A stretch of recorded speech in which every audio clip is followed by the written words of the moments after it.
What up? Drive time with Steven. It's been a minute. This is a proof of life video that I am still alive and doing well. Living in the great state of Idaho. Moved out of that shithole of Oregon. Oregon itself is beautiful. The politics are shady. Anyway, that's not why I wanted to do this video. Oh, helicopter blowing some water. We gotta fire somewhere? That would be terrible because it's green and beautiful here. Anyways, I digress. I just wanted to touch base on a little bit on this Trump thing. Right out of the gate, it's some sort of a honeypot. I don't know exactly because I have not been balls deep in politics like I used to be. They were too draining, and I realized so ridiculous that I just don't have a lot of time completely for them anymore. I always follow up on what's going on in the news daily, but I'm not absorbed in it. I actually am enjoying the outdoors, going swimming, taking my boat out, going fishing, doing projects around the house, trying to get my studio set back up so I can start doing some videos and music again. But I haven't been as balls deep in it as I used to be. But I'm telling you right now, there's some sort of honeypot going on this. It is just to get obviously your normie perspective on this is that they don't want Trump to be in office, and they're trying to find as much dirt on him as possible to keep him from running in 2024.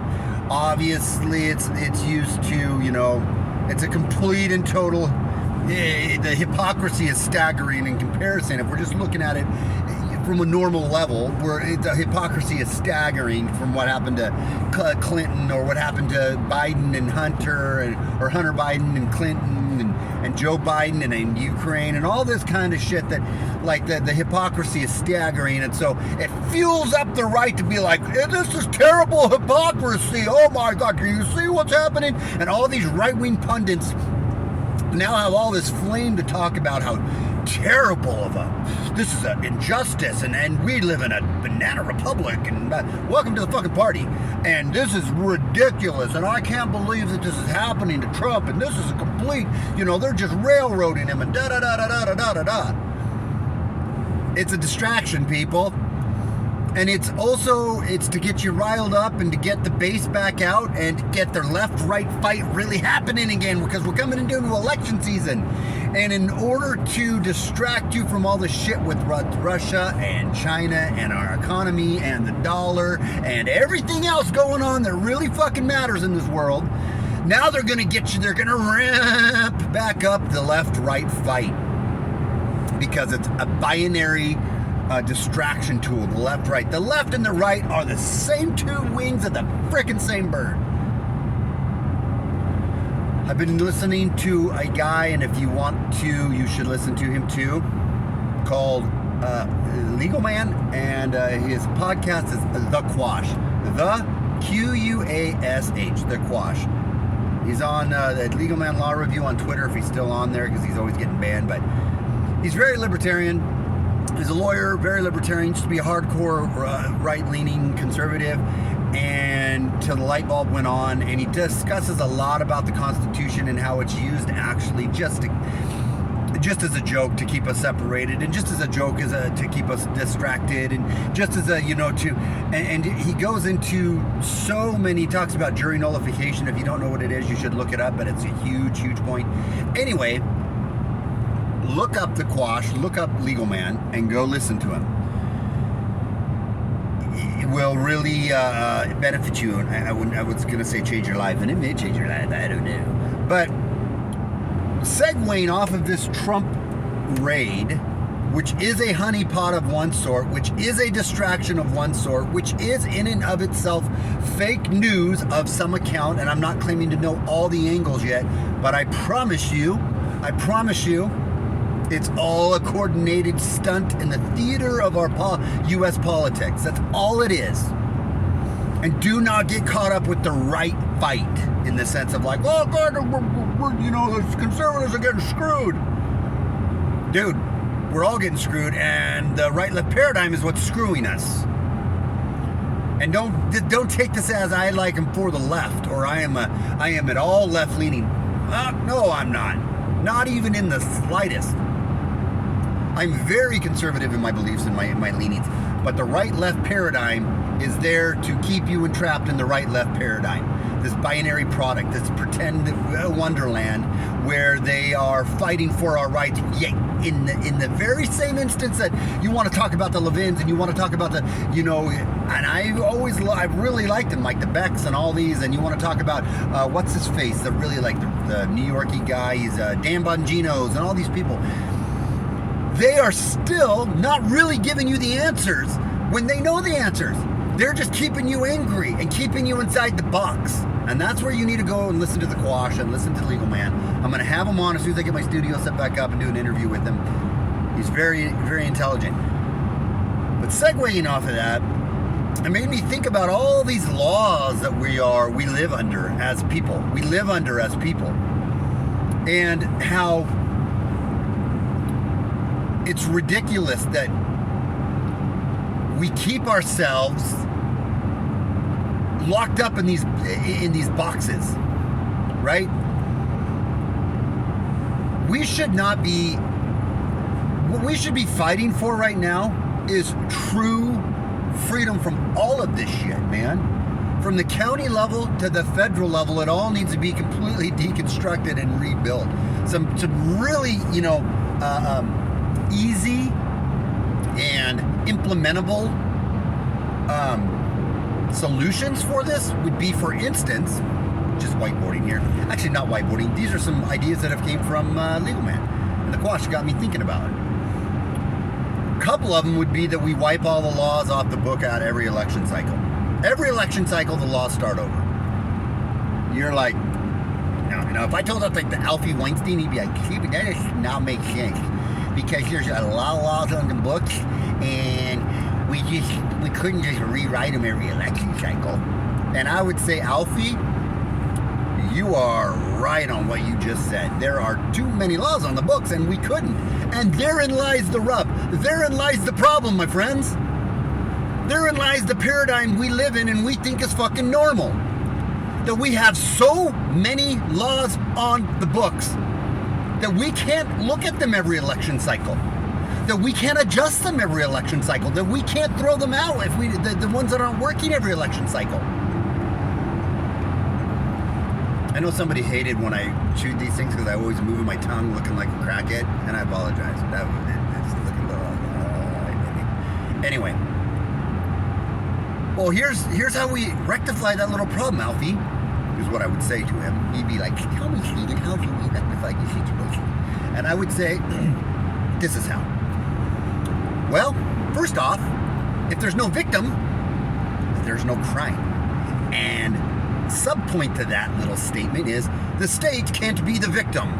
The state cannot be the victim. Hey, state, worry about my roads, worry about my water, worry about my sewer, worry about my electricity, worry about law enforcement that only enforces victim crimes. If there's a victimless crime, it's not a crime. Okay? That's how we enforce these things, people. That's how we change the landscape and we bring back freedom and liberty. Not with these people keeping you in the box, these Dan Bongino's and Mark Levins and all these other a-holes to talk about it's a violation of the Constitution, yet they do shit about it. Let's wipe all these laws off the books and start fresh. That should be the revolution. That should be the revolt that we're having with our politicians, as there's too many damn laws on the books. Clean the books off, wipe them off, let's start fresh. Every new election cycle, every new official or politician that gets elected for their cycle, we re-vote on all the laws, right?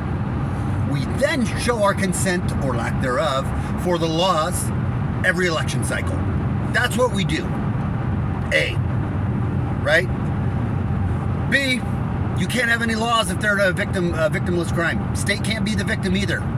So, let's tweak these laws a little bit. Let's bring back, this is going to tweak some people out, let's bring back a little bit of vigilantism in this sense. You kill, rape, maim, hurt my family member, it's a race to see who gets to you first.